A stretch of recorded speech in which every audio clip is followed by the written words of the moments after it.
Induced earthquakes from injection wells miles away from the well. This is by the University of California, Santa Cruz, a geological study. This was done August 30th, 2018, publication. Science News on Science Daily. The injection wells can induce earthquakes miles away from the well. Study finds that injecting fluid into sedimentary rock can produce bigger, more distant earthquakes than injecting into the underlying basement rock. Now, this has to do with the induced earthquakes having to do with fracking. We have similar induced earthquakes in geothermal power plants, those that are around volcanoes. They're drawing the energy from the magma, from the heat coming from the magma chamber. We had one. I don't know if it's. I assume it's closed now at the Ridgecrest area of the earthquakes in Southern California, in China Lake, in the naval base. We also have one at the geysers on the West Coast, which is also a volcano. That's the biggest one in the world, by the way. And we have many more other geothermal power plants. We have in Salton Buttes, for example, in Southern California. And they also have an increase in the number of earthquakes and the intensity of the strength of the earthquakes. But here we're talking about injection wells. The study has to do with the injection wells in this case. A study of earthquakes induced by injecting fluids deep underground has revealed surprising patterns, suggesting that current recommendations for hydraulic fracturing, which is fracking for short, wastewater disposal, and geothermal wells may need to be revised. Okay?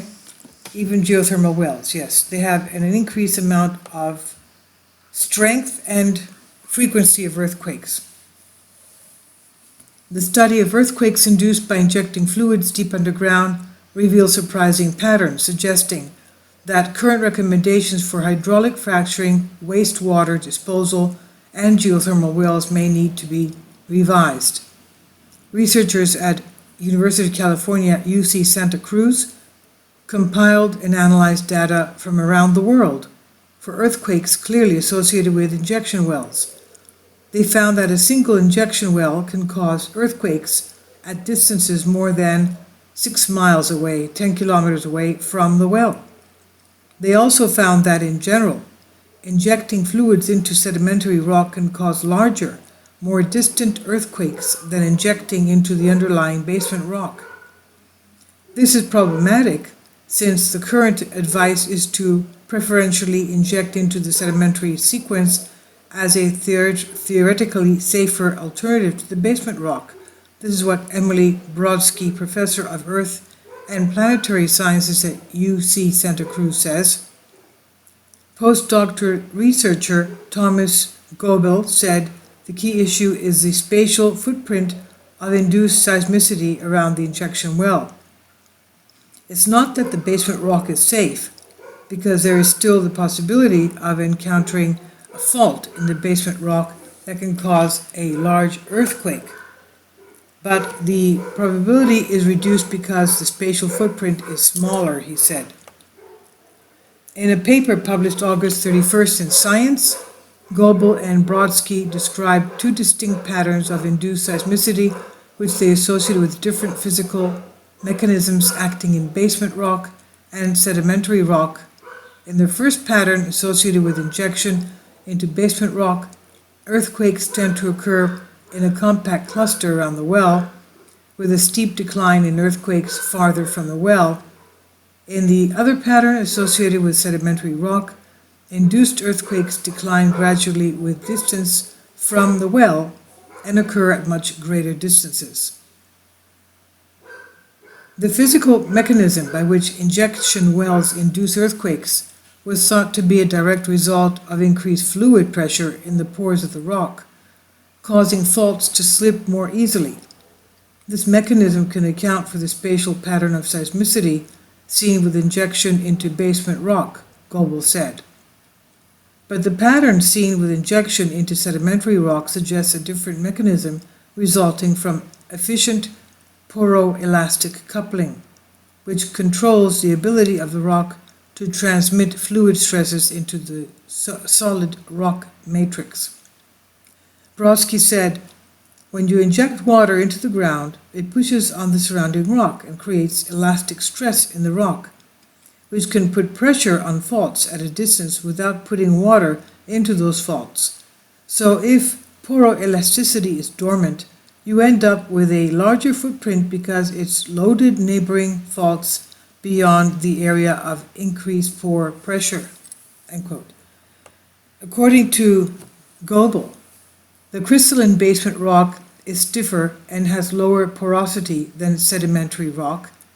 Therefore, the increase in pore pressure is limited to isolated pockets around the well, and the coupling of that with the overall stress field is low, he said.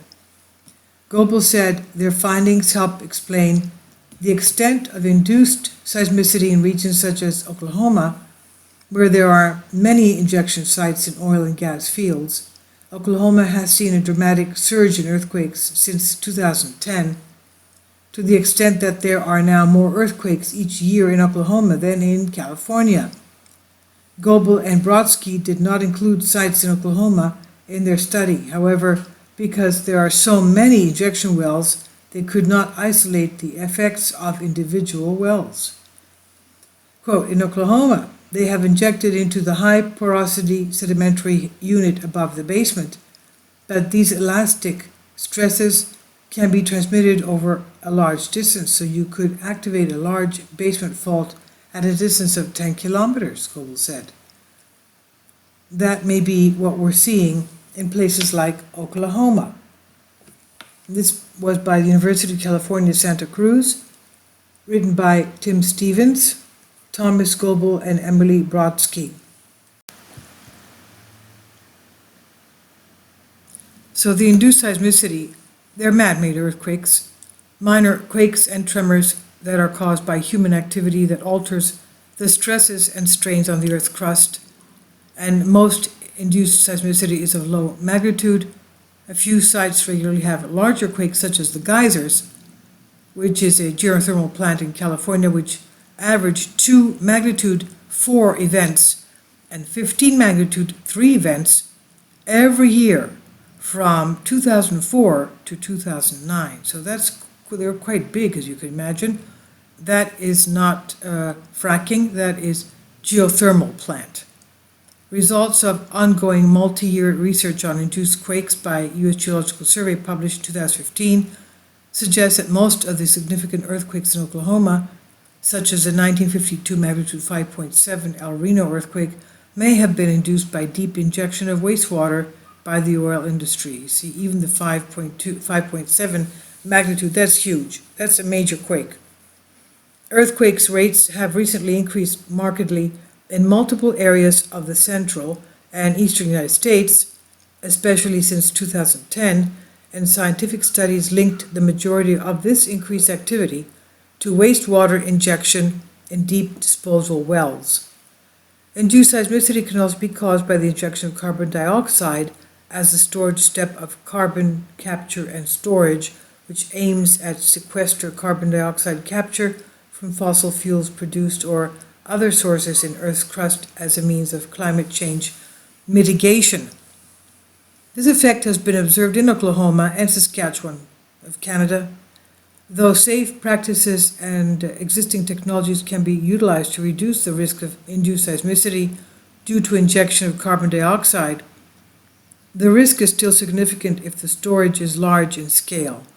Consequences of induced seismicity could disrupt pre-existing faults in the Earth's crust, as well as compromise the seal integrity of the storage location. The seismic hazard from induced seismicity can be assessed using similar techniques as for natural seismicity, although accounting for non-stationary seismicity. It appears that earthquake shaking from induced earthquakes is similar to that observed in natural tectonic earthquakes, although differences in the depth of the rupture needs to be taken into account. This means that ground motion models derived from recordings from natural earthquakes, which are often more numerous in strong motion databases than data from induced earthquakes can be used. Subsequently, a risk assessment can be performed, taking account of the seismic hazard and the vulnerability of the exposed elements at risk. And finally, the risk can theoretically at least be mitigated either through modifications to the hazard or a reduction, of course, to the exposure or the vulnerability. This is what I have just read through Wikipedia, induced seismicity.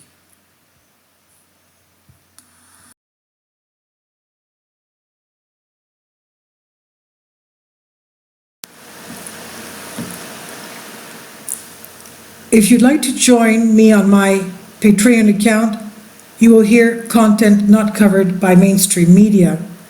These riveting stories will be based on my research, and I will state my opinions and give my personal insight on diverse and controversial subjects and world events not covered by mainstream media, and not supported by YouTube guidelines. So whatever I have on my Patreon, most of those will not be on my YouTube channel.